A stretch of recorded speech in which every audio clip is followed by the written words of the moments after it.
Good evening. News 8 is your local election headquarters, and today voters in 21 cities and towns went to the polls to decide municipal primary races. In two key races, candidates have claimed victory. Let's go live now to Hamden, where News 8 political reporter Mike Cerulli spoke with the Democrat who says he's ready to be the next mayor. Mike.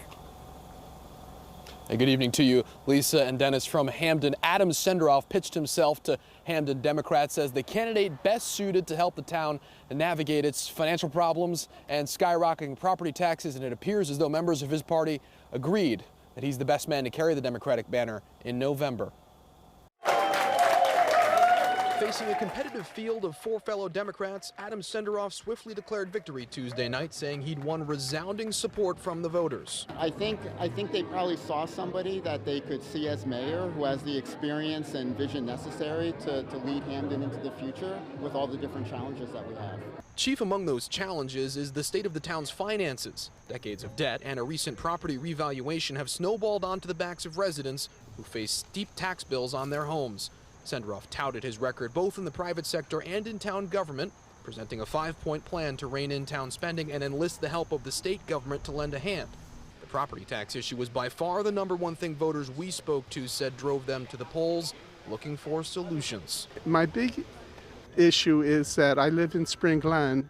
My taxes went up over $1,000. Shortly after Sendroff declared victory, one of his opponents came to offer congratulations. Hamden voted resoundingly for Adam Sendroff. I mean, he's a great candidate, ran a good, clean race, and he's a competent individual, and folks were looking for someone who talked about policy, talked about plans, and can bring people together. In a normal year, in a town as blue as Hamden, the Democratic primary is often viewed as the definitive election. That might not necessarily be the case this year, with some town Republicans seeing an opportunity for gains amidst town-wide outrage.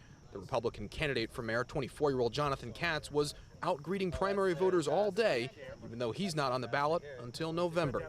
Primary day is about one thing, and that's about choosing one party's candidate.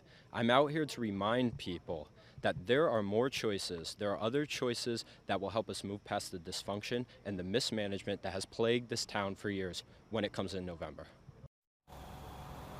So an interesting race teed up for November here in Hamden. Elsewhere in the state, in Norwalk, a very closely watched two-way Democratic primary for mayor also took place. Former council president Barbara Smith has declared victory in that race. Reporting live in Hamden tonight, Mike Cerulli, News 8.